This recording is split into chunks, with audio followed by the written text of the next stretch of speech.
Cette semaine, on a exploré 3 maisons abandonnées. L'une d'elles appartient encore aujourd'hui au comédien Jamel Debbouze.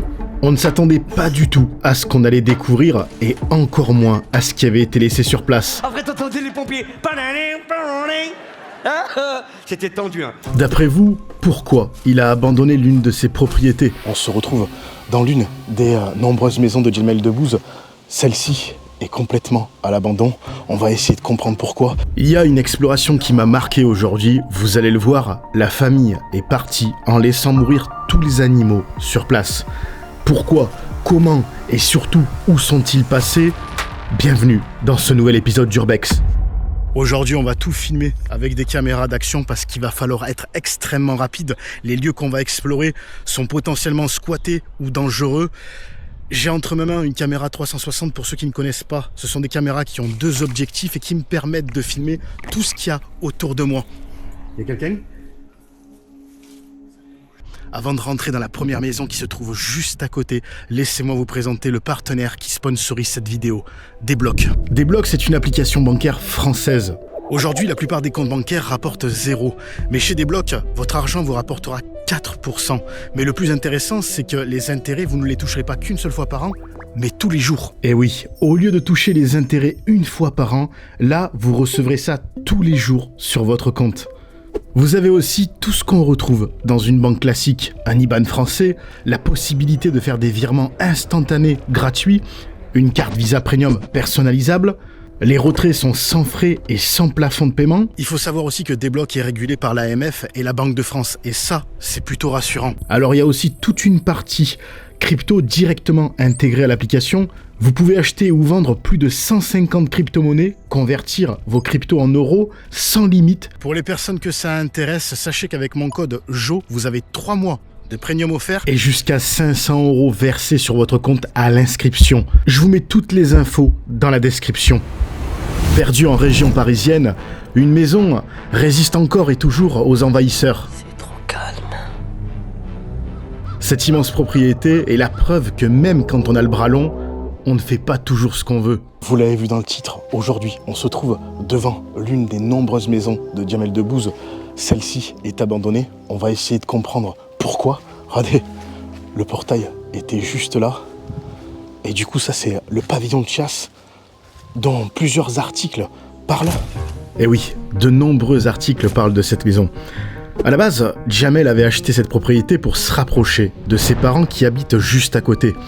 Bon, vous vous en doutez, si aujourd'hui la maison est dans cet état, c'est qu'il y a eu un problème. Ça n'a jamais été son habitation principale. Je crois même, si je dis pas de bêtises, qu'il n'a jamais habité dans cette maison, hein, puisque le projet a toujours été le même, celui de fabriquer cette maison. Une immense villa avec la piscine tout autour. Ça devait être un truc vraiment grandiose. De ce que j'ai compris, les travaux devaient commencer, mais les demandes de permis de construire ont été refusées assez rapidement, notamment à cause de la taille de la piscine, jugée non conforme aux règles d'urbanisme. Et c'est comme ça qu'on s'est retrouvé avec un lieu qui a attiré au fur et à mesure des taggers et des squatteurs. L'endroit est très mal fréquenté et c'est dangereux d'y être.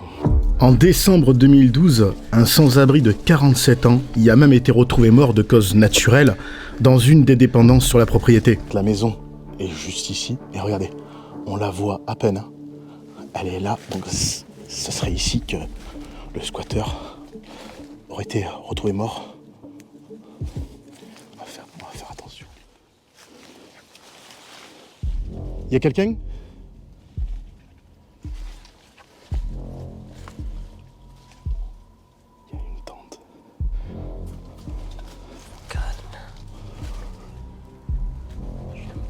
Beaucoup ça.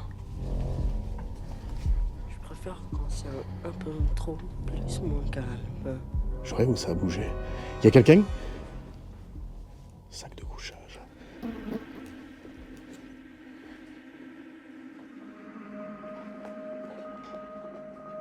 Là c'est sûr, c'est squatté.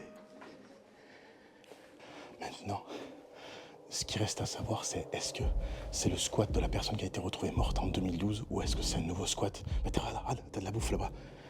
Vas-y, regarde un peu les dates de péremption. 2026. Oh, c'est hyper récent. Oh, tout ce qu'il y a. 2026. Ah ouais, donc il y a quelqu'un qui vit là. Il y a tout son stock, les pâtes. Je vous cache pas que c'est quand même assez angoissant. À tout moment, on tombe sur la personne qui vit là actuellement. Puis en même temps aussi, on n'a pas forcément envie de la déranger. Elle est déjà dans une situation assez précaire. On n'est pas là pour l'embêter, quoi. Alors pourquoi Jamel a préféré tout laisser comme ça? Pourquoi il a fini par baisser les bras? Il aurait très bien pu revendre, vous allez me dire. Oui, mais là aussi, il y a encore un problème. La mairie a acheté un terrain juste à côté.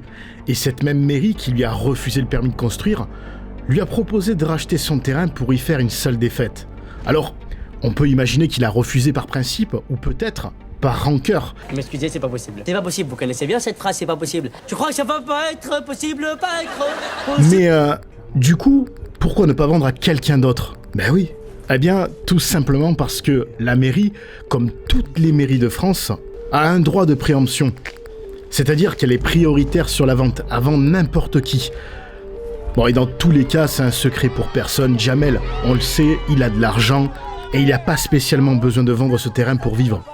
La prochaine exploration que je vous partage est certainement l'une des pires que j'ai pu faire ici, en France. Je vais censurer certaines images, mais je suis obligé d'en laisser certaines pour bien que vous compreniez le drame qui s'est joué ici. Il y avait des frigos devant, je comprends pas trop. Déjà, pour commencer, il m'était impossible de parler, puisque tout le voisinage était dehors à faire des grillades. D'ailleurs, on les entend parler par moments, et ça rendait l'exploration encore plus stressante.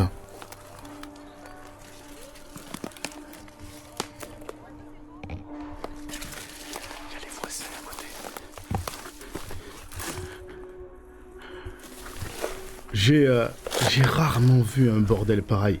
Après, je suis pas là pour juger la façon dont vivaient les gens ici, mais faut reconnaître un truc, c'est quand même assez étrange. Il y en a de partout. On dirait presque, vous savez, une casse automobile.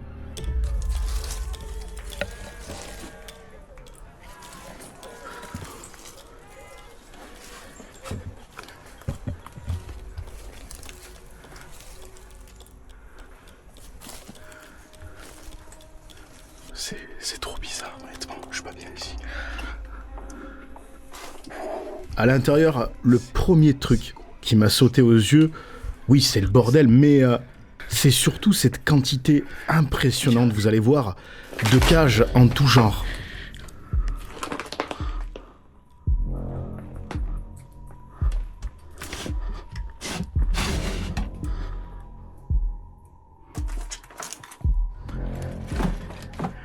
J'ai pris une pince. Je suis presque sûr que les animaux sont encore dans les terrariums. Regardez, je vois un squelette.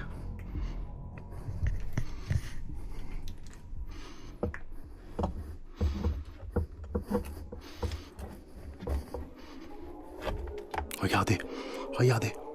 Le bois, c'est un bois. C'était un bois. Vous voyez toute la colonne vertébrale? Tous les animaux. On voit la colonne vertébrale encore là-bas. Tous les animaux sont morts. C'est dégueulasse, je raconte même pas l'auteur. Là-bas, il y a un terrarium encore là, juste derrière. Et il y en a un juste là-bas. Je vais essayer d'envoyer la perche. Toute la pièce est remplie de terrariums, d'aquariums. La plupart sont inaccessibles, entassés les uns sur les autres. Et tout ce que j'arrivais à ouvrir, il y avait encore les animaux à l'intérieur, complètement secs, momifiés. C'est quoi ça? Ah là, c'est pareil, l'animal est mort dedans. Regardez.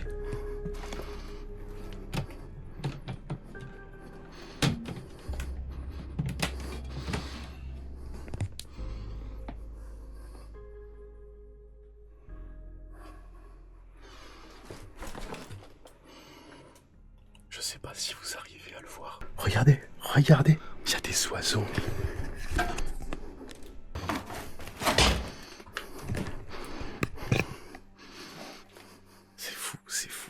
C'est fou. J'ai jamais vu autant d'animaux dans une maison comme ça à l'abandon.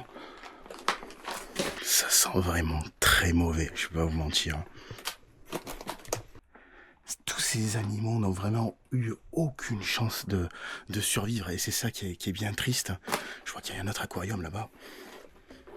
Aucun doute, la personne qui qui vivaient ici étaient forcément passionnés par les animaux exotiques. Il y avait une telle accumulation, collection d'objets. On a retrouvé conservés dans de l'alcool des serpents, des scorpions. Il y avait aussi cette magnifique dent de poisson-ci. Est-ce que vous savez combien ça coûte? Des milliers d'euros. Ce qui me fait dire une chose, la maison n'a jamais été cambriolée. Je suis persuadé que si tout est ouvert aujourd'hui, c'est plutôt parce que là où les personnes qui vivaient là sont parties dans l'urgence sans jamais revenir. Je pense pas que la maison ait été cambriolée.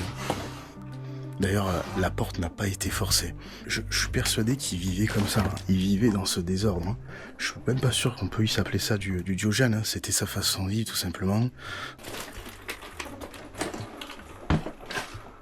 On a une télé là-bas. Et c'est vrai que cette pièce principale qui était le salon, j'ai compté, il devait y avoir au moins 20 terrariums avec des cages à oiseaux, quoi. Là-bas, c'est pareil. Il y a encore des aquariums, des terrariums. J'en reviens pas du nombre d'animaux qu'il y a ici. Qu'est-ce que c'est? C'est la cuisine. Regardez la cuisine. Regardez ça. Oh là là là là, c'est tellement dégueulasse. Il y a des coulures de je sais pas quoi de partout. C'est vraiment compliqué, là je peux pas trop m'avancer. Ouais, on va essayer d'ouvrir le frigo. Ouf. Ah, il est plein. Oh, salaud. Il y a une saucisse, je sais pas ce que c'est. Je pense qu'il y a des serpents qui ont dû réussir à s'échapper des cages parce que depuis tout à l'heure, regardez. Je vois comme juste là, je sais pas si vous allez voir, attendez, je vais vous l'approcher, des peaux de serpents un peu partout. Donc ça voudrait dire que les serpents sont restés en vie et ils ont mué, en fait, si vous voulez, dans la maison. Là, si on fouille sous les déchets, il y a forcément les cadavres des serpents qui sont quelque part.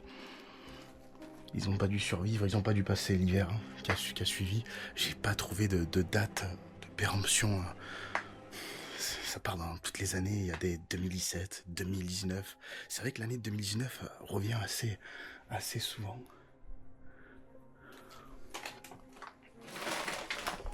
À ce stade-là, j'ai l'entière conviction qu'une seule personne vivait ici. Un homme. Ça peut paraître paradoxal quand on voit le nombre de frigos qu'il y a sur la propriété, mais en réalité, la plupart servaient surtout à stocker la nourriture des animaux.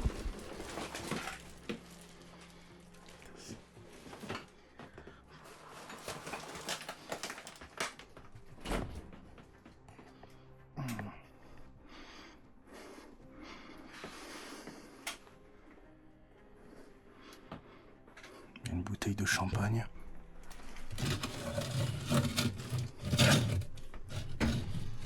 Il y a un reste de je sais pas quoi là.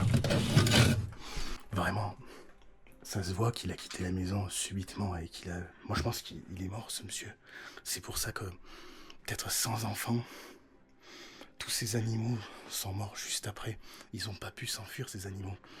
Je sais pas si vous vous rendez compte, il y a des chats, des boas, il y a des oiseaux. J'ai vu des crapauds, c'est vraiment horrible.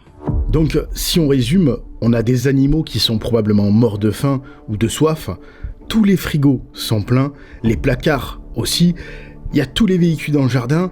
La suite, c'est quoi? On trouve le propriétaire dans son lit? Non, parce que c'est déjà arrivé, je vous jure. Ça sent extrêmement mauvais. Oh, c'est sale, c'est tellement sale. Combien de personnes sont retrouvées mortes chaque année, seules dans l'ignorance totale, sans famille, sans voisins, sans même que quelqu'un remarque leur disparition? Le reste de la maison est semblable au reste. Je me demande même comment il accédait à certaines pièces, tellement il y avait de choses amassées au sol. C'est dans un état. Tu sens qu'il y a une personne assez âgée qui a vécu jusqu'à la fin. Ouais. Non mais il a pas pu, il pouvait plus se débrouiller tout seul à la fin, tu vois, il y a des poubelles de partout. Il était en difficulté. Je dis il parce que je suis presque sûr que c'était un homme qui vivait ici.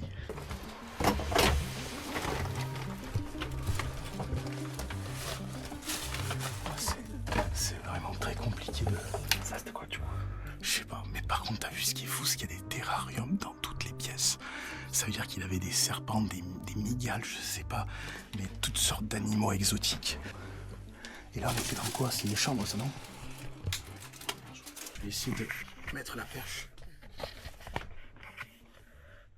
Regardez, on en a encore une juste ici, de mue de serpent. Collé à la maison, il y avait aussi plusieurs serres, elles aussi remplies d'animaux. Et avec la chaleur qui faisait là-dedans, bah, ils ont probablement fini par cuire sur place. Je vous épargne les détails. C'est horrible, c'est horrible. Mais sinon, oui, j'ai quand même essayé de comprendre qui vivait ici. Et grâce au courrier laissé sur place, j'ai réussi à remonter jusqu'à l'homme qui habitait la maison. En faisant quelques recherches, je suis même tombé sur un acte de décès. Maintenant, qu'est-ce qui s'est réellement passé ici? Et surtout, pourquoi personne n'est revenu s'occuper des animaux? Honnêtement, ça, j'en ai aucune idée. Par contre, ce n'est pas le cas de la prochaine maison qu'on a explorée. Parce que là, vous allez voir, on est tombé sur ce que je redoute le plus en exploration. T'as vu les trucs dans la voiture? On arrête tout, on part. Ça ne m'était d'ailleurs jamais arrivé jusqu'à présent. Et à partir du moment où on l'a découvert, on est parti immédiatement, sans attendre. Décembre 2012, il y a décembre 2012 là. Mais oui, mais tout coïncide. Le 6 décembre par rapport à ce qu'on a trouvé dans le frigo. Les noms de famille. La maison dans laquelle on vient de rentrer est celle où s'est déroulé un meurtre en 2013. À l'époque, l'affaire avait énormément fait parler. Télévision, journaux, réseaux sociaux. Pendant des semaines, tout le monde suivait cette histoire. Et si la maison est à l'abandon aujourd'hui, c'est parce que la mère est en prison. Le 6 décembre 2012, il est 13h, 13h30. Le téléphone sonne à la petite brigade de gendarmerie de la Roque-Bruxane. Un gendarme décroche et au bout du fil, il y a une voix de femme. Ils sont accueillis par Nadine qui est dans un état pas possible, laquelle est accompagnée de son fils, du fils du couple, Benjamin, qui a environ 16 ans à l'époque.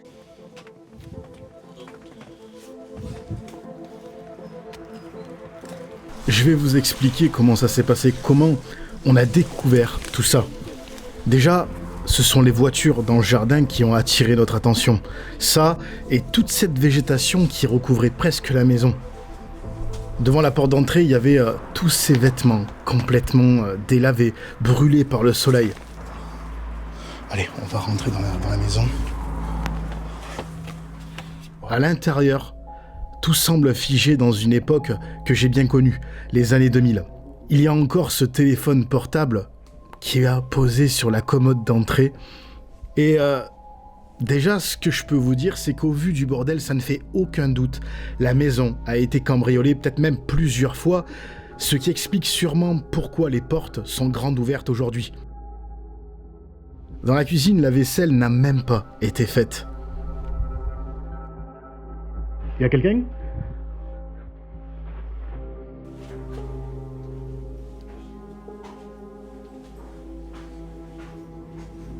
Comme vous le voyez, c'est très sale. Il reste énormément de nourriture dans la maison, puisque tout s'est arrêté brusquement, plus rien n'a bougé depuis 2013. C'est fou. Regardez, juste là, on a des bouteilles de lait qui ont été bouffées par les souris. Regardez ça, tout a été attaqué par des rongeurs, des rats, même les documents personnels. Par contre, ils n'ont pas réussi à rentrer dans le congèle. Oh la vache! Oh la vache! C'est horrible l'odeur! Bon, je vous dis, on n'est pas resté longtemps dans la maison, puisque tout est allé très vite. On a regardé le frigo, lui aussi, figé en 2013. C'est-à-dire que la dernière fois qu'il avait été ouvert, François Hollande était encore président, les Daft Punk étaient en train de cartonner avec Get Lucky. 2013, c'était tout ça. Non mais allô quoi. Tiens, on voit une de date. Ah, ça sent mauvais, mec. Là, décembre 2012. Il y a décembre 2012, là. Oh la vache, ça sent mauvais. Ferme. À l'étage, les chambres, elles aussi, n'ont pas bougé. Regardez ça. Non.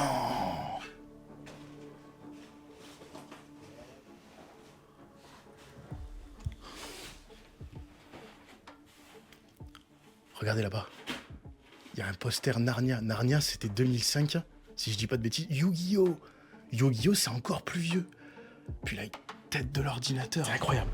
Incroyable, incroyable. Il y a des jouets que j'ai plus revus depuis des années. C'est un véritable musée, cette chambre. Regardez ça. Oh, c'est flippant. Je vous jure, c'est toujours aussi impressionnant de voir des endroits comme ça, comme cette chambre, qui sont figés dans une époque. Ah mais oui, j'avais pas vu, il y a un téléphone là. Qu'est-ce que c'est? Ça j'aime.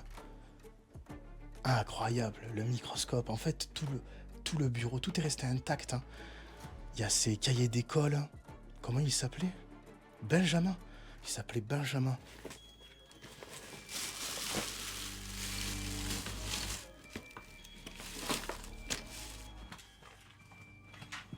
Putain, mon téléphone, il fait que de bugger.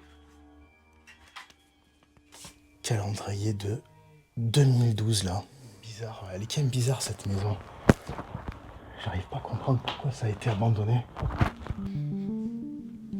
Pendant que je continuais l'exploration, comme souvent on fonctionne, vous savez, en binôme, Dimitri a commencé à faire des recherches sur son téléphone avec les noms qu'on avait trouvés sur place. Et là d'un coup, il m'appelle, je vois que son visage a changé. Il me dit, on est dans la maison où il y a eu un meurtre. Donc on est dans la maison où il y a eu le meurtre, c'est ça? Le 6 décembre 2012, le cadavre de Jean Apprin, un viticulteur de 48 ans, est retrouvé dans le coffre de sa voiture, dans le petit village... En quelques secondes, je vous jure, tout a changé, l'ambiance. Et c'est là qu'on a pris la décision de partir. C'est bon, ce qu'on fait, c'est qu'on arrête là ici, on sort. Alors, oui, l'affaire est terminée depuis longtemps. Il y a eu une enquête, un procès, un jugement. Mais malgré tout, je me suis senti extrêmement mal à l'aise à l'idée de me trouver dans la maison où un homme a perdu la vie de manière dramatique en plus. Et même, regardez, les volets bleus. Les volets bleus, on le voit dans tous les reportages. Je ne vais pas rentrer dans tous les détails de l'affaire, mais pour résumer, les enquêteurs ont conclu que le père de famille avait été tué dans cette maison, dans la chambre parentale. D'après les éléments retenus, le fils aurait participé au fait sous l'influence de sa mère.